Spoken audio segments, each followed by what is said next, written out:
Hi guys, welcome back to my channel. I am so excited for the new year and I wanted to give you guys a life reset video. I want to talk about things in this video that might change your perspective on your goals when you are making your vision board.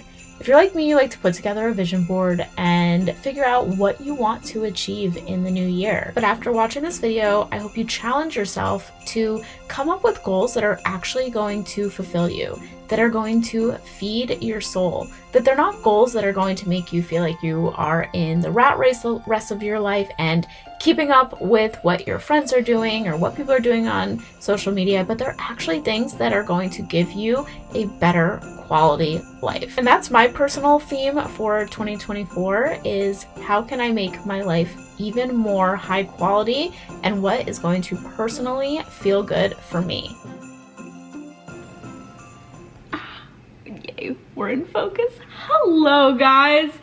I love filming here. I love filming in New York City because, oh, let me adjust this for you guys. It feels good filming in a big city like this because New York City, where dreams are made, and to be sitting here looking at my window, looking at these big buildings and talking about resetting your life for 2024. So I just did that long intro and I don't feel like I need to do another intro for you guys. I really want to get right to it because so many of the topics I'm going to talk about are just things that I love talking about, like in my everyday life, with my husband, with my friends. I just feel like they feel good for the soul because social media is so much about appearances and things and material things. Listen guys, I love quality things. I love having a quality life. I like little things in my life to feel like a vacation, you know, like between my sheets and my robe, creams I put on my face. Like I love everyday like little luxuries, okay? We're gonna talk deeper in this video. I think after you listen to the things I'm gonna talk about in this video, it might even change your perspective on some of your own personal goals. So the first thing I want to talk about when you are resetting your life is a Henry. And this is gonna be a little controversial, okay? Because I do like nice things, but there's a fine line, okay? And I hope that after watching this video, you kind of understand that balance. But a Henry is high earner, not rich yet. My husband is a mortgage broker and he looks at people's income, savings, their credit card statements. Meeting with colleagues, they throw around the term Henry. High earner, not rich yet. And basically, you have a really good salary or your small business is making a lot of money. And when you're at this point, this is the point where you can either become a wealthy person or are living paycheck to paycheck. And you can either, like I said, fall into you use this time to grow and become rich and become wealthy, or you use this time to wear your wealth, live paycheck to paycheck, and just throw everything into appearing to be rich rather than actually rich. And so why do I want to talk about this for your life reset? Well, the reason being is because so many of us are going to make a vision board for next year. I love to. I think it's therapeutic. I think it's fun. I love looking back at my vision boards. I love crossing things off, and I'm just a visual person. This is also the time where we start to see a lot of materialistic things on those vision boards. Maybe it's a really fancy car, fancy house, fancy apartment. What I want to leave you with this perspective is if you fall into that category where you're making good money and technically you can afford these things, is it A, going to make you happy, or is it B, going to bring financial stress into your life, keeping up with that payment, spending it all on appearances, on cars, house, everything, where you really can't then take a day off. You really can't live this soft, effortless lifestyle because you're keeping up with all of these payments. Be mindful about what it is that goes on your vision board this year. And for me personally, I always felt like if I upgraded one area of my life, then I needed to upgrade another. So if you upgrade your car, then you have to upgrade your shoes. And if you upgrade your shoes, you got to upgrade your wardrobe. And you're just constantly in this rat race of upgrading and not enjoying and not checking with yourself, like, how do I feel every day? Do I feel like I have like little luxuries, like I was saying before, where every day I romanticize my life? My life goal for myself, my personal life goal for myself and life reset is to enjoy every day. So really check in with yourself when you're making that vision board and saying, okay, am I making a vision board that's actually creating a plan for me to be in a rat race the rest of my life? Or am I creating a plan that is going to allow me to enjoy my life, to find little luxuries every day, to treat myself to a cup of coffee every day if I want it, or treat myself to a facial or a massage and not feel so trapped because I am literally paying for all of these things? That topic brings me to the next one for your life reset, and that is to design a life that is going to feel good, and it's less about appearances, because you can, like we just talked about, you can have all the things that look cool, but then inside you feel terrible and you don't feel like you can even keep up. So take a step back when you are designing your life and your vision board, and I want you to go through and make a list of what are all the things that feel good to me. Don't think about other people, literally think about yourself. And I know for me, what feels good is I like waking up and going to a Pilates class. So now I'm in a position where I just live a softer life. Like, I don't want designer bags at this point in my life. I think that if somebody does want them, great, go for it.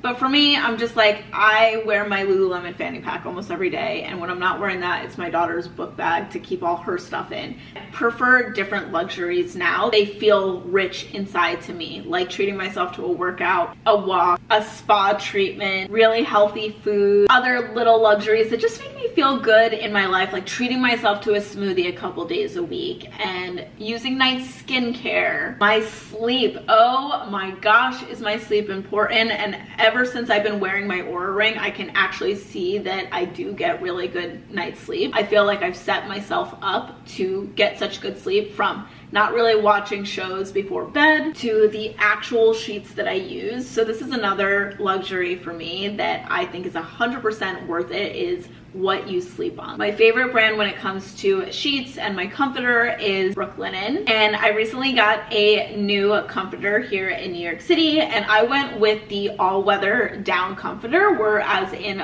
Florida I have the lightweight down alternative comforter. For me, I am a hot sleeper, so I like the all seasons one. Whenever I used to stay at hotels, I'd always be like, how do I replicate this at home? And do you know, ever since sleeping on Brooklinen for literally years, I am working with the brand, and this video is sponsored. From getting gifted Brooklinen products to literally buying my own using my code, like, I am obsessed that now when I go to hotels, I'm like, this is nice, but I feel like my sheets are nicer at home. I love the sheen. I love that Brooklinen can give you the hotel vibes, like with the sheen. There's that weight to it, but not overly heavy. That's exactly what Brooklinen offers. And your sleep is so precious. It's such an investment. I have the color cream, but I do also have white pillowcases from them as well. If you're wondering about other duvet colors, I have the color warm gray in Florida, and it's one of my favorites. I love the way this looks. I like to mix and match, and I think that that's what's so fun about Brooklinen. You can mix and match with white, with cream. They have the best seasonal colors. I added on my holiday blanket just to give it like that holiday bedding reset look. I have the Luxe line. That is my favorite, seriously my favorite line from Brooklinen. They are hotel bedding at home for a better price. Right now, Brooklinen is having their Black Friday sale, and all Brooklinen items are 25% off through November 29th. And you can save up to 40% when buying their bundles, like the hardcore bedding bundle that I got, because you can stack their bundle deals with their Black Friday deal. This is your time to finally refresh your bedding or get a jump start on your holiday shopping, since this is their largest sale of the year. But there's no better time to shop than their biggest sale of the year. Stock up, get everything you need, and you're gonna have the best night's sleep. Okay, I want to talk about your health in the next topic, and that is to meet yourself where you're at. Don't go on these social media apps, see where somebody else is at, see that somebody runs several miles a day, and then now you're gonna run several miles a day. Or you see somebody, they're doing this hardcore Pilates class, so now you're doing a hardcore Pilates class, or they're doing a HIIT workout.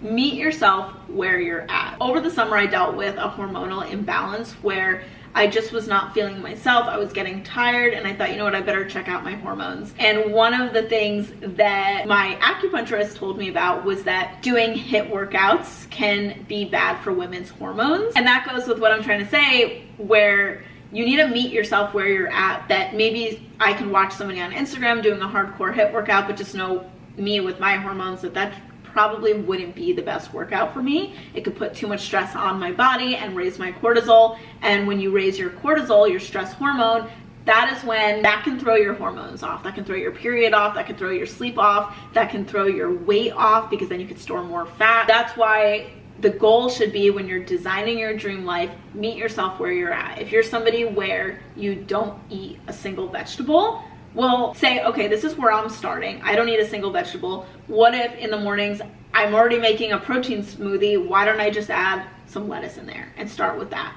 Don't say, okay, I'm gonna only eat salads from here on out. I'm only gonna buy all these vegetables that we all know is just gonna rot in the fridge because you're not gonna eat it. Don't do that. Meet yourself where you're at. Same thing for working out. Say, okay, I don't work out at all right now. Why don't I pick up walking? Whether it's at a gym because it's cold outside, or you can go on a walk outside, but say, okay, every day I'm going to do 15 minutes. One of my favorite self-help, or self-development, I should say, I think that sounds a little better than self-help, but self-development books is Atomic Habits.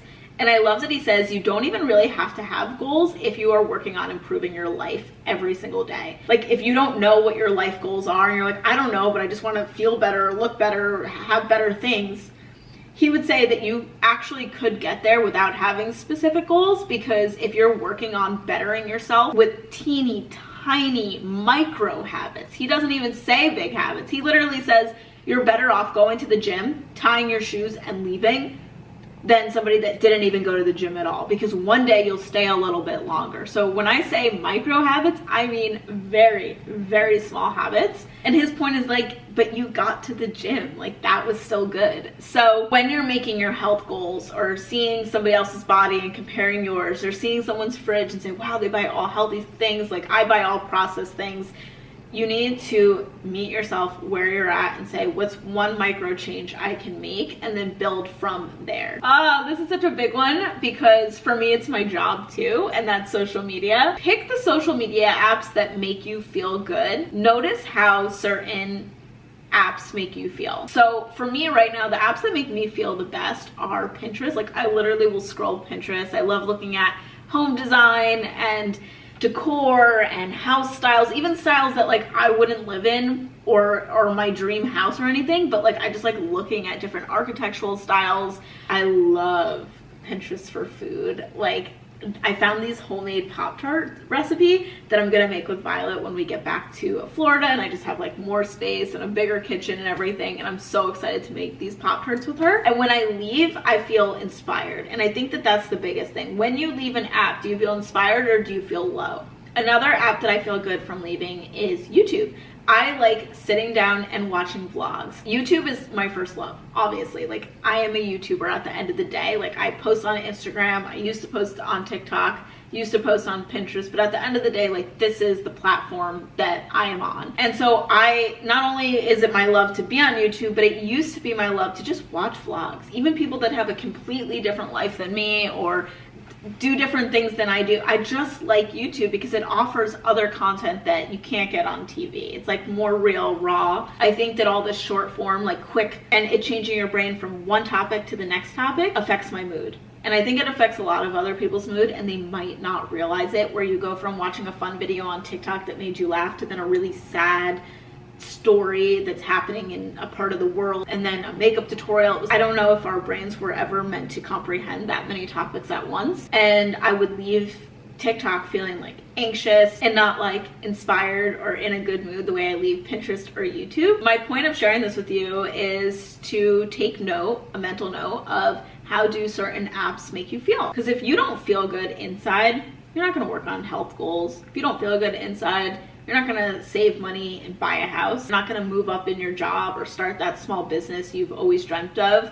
It all starts with how you're feeling inside, and then you manifest it on the outside. That's everything I want to talk about in this video. And I feel like I make a lot of goal videos every single year before the new year. And it's interesting to see how some of them have changed and evolved, because I'm changing and evolving. The things I prioritized at 25 and 26 are so different than the things I prioritize now at 32, that I find so much more joy in seeking happiness every single day, and little things that are gonna make me smile, my family smile, and just feeling really good. Like at 32, a designer handbag doesn't matter to me, but being in a cozy robe in my amazing sheets and going to bed and getting 9 hours of sleep does. I want to hear your thoughts on what I talked about in this video, so comment down below. Also, don't forget to check out Brooklinen and their biggest sale of the year. Have an awesome day, and I'll see you guys soon. Bye.